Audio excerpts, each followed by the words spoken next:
14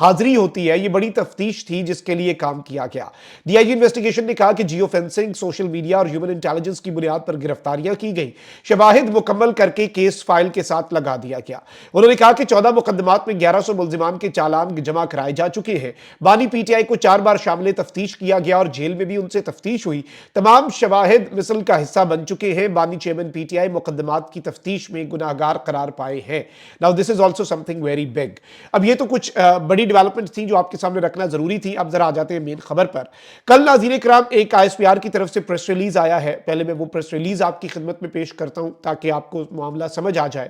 اور پاکستان جو ہے آپ کو پتہ ہے کہ غیر قانونی مقیم جو غیر ملکی ہیں پاکستان میں، ان کے خلاف ایک کریک ڈاؤن ہے۔ پوری دنیا میں ایسی ہوتا ہے، آپ قانونی طور پہ رہ سکتے ہیں، غیر قانونی طور پہ جو مقیم ہیں، اور یہ ایک ایفرٹس بڑے امپورٹنٹ تھے، بڑے ضرورت ہے پاکستان کو۔ پاکستان کی پوری آپ کی اکانومی بھی اس کی وجہ سے سفر کر رہی ہے، اسمگلنگ کے اوپر آپ کی اکانومی بیسڈ ہے۔ اس اقدام کی بہت زیادہ ضرورت تھی، اور ظاہری بات ہے کہ یہ جو افغان میجورٹی تو افغان شہریوں کی ہی ہے غیر قانونی جو پاکستان میں رہ رہے ہیں، ان کا انخلا، تاکہ ہر چیز جو ہے وہ قانونی طریقے سے ہونا، وہ زیادہ ضروری ہے۔ اب army chief general Asim Munir نے کہا ہے کہ غیر قانونی مقیم غیر ملکی پاکستان کی سلامتی اور معیشت کو بری طرح سے متاثر کر رہے ہیں۔ ایسے غیر قانونی غیر ملکیوں کو باعزت طریقے سے ان کے ملکوں میں واپس بھیجا جا رہا ہے، باعزت طریقے سے۔ تو وہ جو ایک پروپیگنڈا ہے کہ جی پتہ نہیں کیا ہو گیا، کیا ظلم ہو رہا ہے، وہ کم از کم اس کی نفی ہے۔ آئی ایس پی آر کے مطابق آرمی چیف نے پشاور کا دورہ کیا، جہاں کور کمانڈر پشاور جو ہیں انہوں نے army chief general Asim Munir کا استقبال کیا۔ آئی ایس پی آر کے مطابق آرمی چیف نے انسداد دہشت گردی کے مختلف کارروائیوں میں بہادری کا مظاہرہ کرنے والے جو افسران ہیں اور جوانوں سے بھی ملاقات کی اور ان کی بے مثال کارکردگی کو سراہا۔ اس موقع پر جنرل عاصم منیر کو سیکیورٹی کی مجموعی صورتحال، انسداد دہشت گردی کے خلاف کارروائیوں، غیر قانونی مقیم غیر ملکیوں کی وطن واپسی سمیت نئے ضم شدہ اضلاع میں سماجی اور اقتصادی ترقی کی پیش رفت پر بریفنگ دی گئی۔ آئی ایس پی آر کے مطابق آرمی چیف نے پہلی بار منعقدہ قومی ورکشاپ خیبر پختونخوا کے شرکاء سے خطاب میں کہا کہ قوم کو مسلح افواج کی کارکردگی پر فخر ہے۔ پاک فوج مادر وطن کی حفاظت کا فریضہ خون کے آخری قطرے تک ادا کرتی رہے گی۔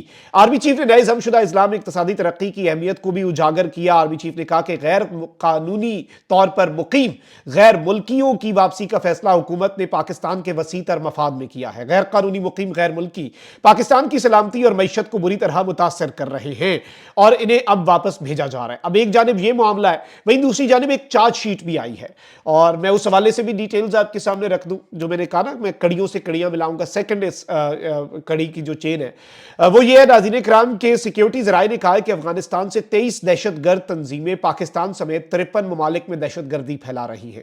سیکیورٹی ذرائع کے مطابق افغانستان سے دہشت گردی کا نشانہ بننے والوں میں پاکستان سر فہرست ہے۔ 23 میں سے 17 دہشت گرد تنظیمیں صرف پاکستان کو نشانہ بناتی ہیں، جبکہ یہ تنظیمیں امریکہ اور چین سمیت 53 ممالک میں بھی دہشت گردی کرتی ہیں۔ سیکیورٹی ذرائع نے بتایا کہ افغانستان سے پاکستان میں دہشت گردی پھیلانے والی تنظیموں میں کالعدم ٹی ٹی پی، جماعت الاحرار اور بلوچ دہشت گرد تنظیمیں جو ہیں وہ سر فہرست ہیں۔ سیکیورٹی ذرائع کے مطابق افغانستان سے ہی جند اللہ ایران میں، داعش یورپ اور امریکہ میں، جبکہ حزب التحریر اور جماعت الاحرار پاکستان میں دہشت گردی پھیلاتی ہے۔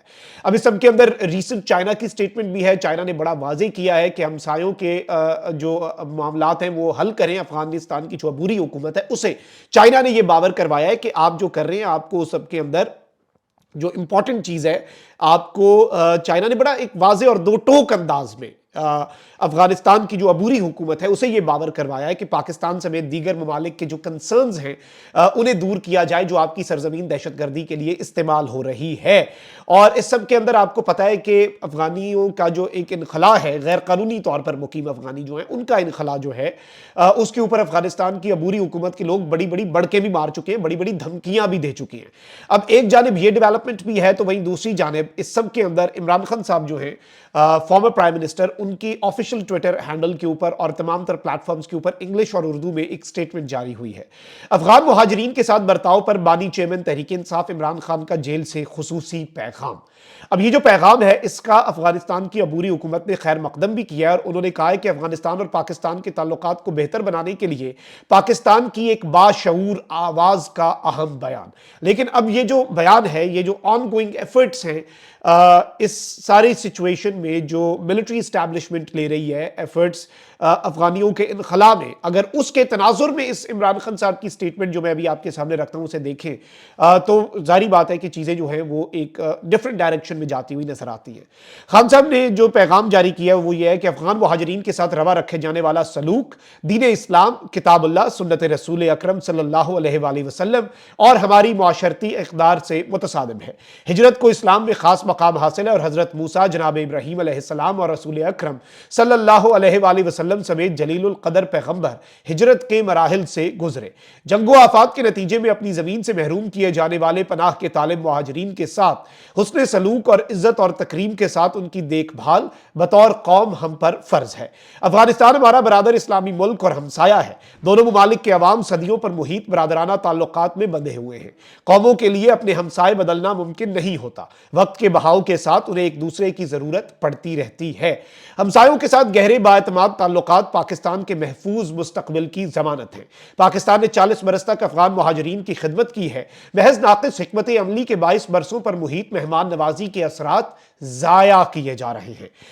250 ملین نفوس پر مشتمل قوم پر 1.5 ملین مہاجرین کچھ زیادہ بوجھ نہیں ہے۔ اپنی دھرتی سے نکالے جانے والے، پناہ کی تلاش میں پاکستان آنے والے مہاجرین کا بڑا حصہ غریب ترین افراد پر مشتمل ہے۔ پورے معاملے کو تہذیب، شائستگی اور حکمت سے نہ نمٹائے جانے کی وجہ سے پوری افغان قوم میں منفی جذبات جنم لیں گے۔ ناقص حکمت عملی کے نتیجے میں پیدا ہونے والی بدمزگی ان کی نفسیات کا حصہ بنے گی اور دونوں ممالک کے مابین دیرپا تعلقات میں ایک مستقل دراڑ کا اندیشہ ہے۔ افغان مہاجرین کو بھیڑ بکریوں کی طرح ہانکنے کا سلسلہ ترک کر کے پورے معاملے کو حکمت و دانش سے دیکھنے اور ان کی عزت نفس کو ملحوظ خاطر رکھتے ہوئے ایک آبرومندانہ راستہ اختیار کرنا ہوگا۔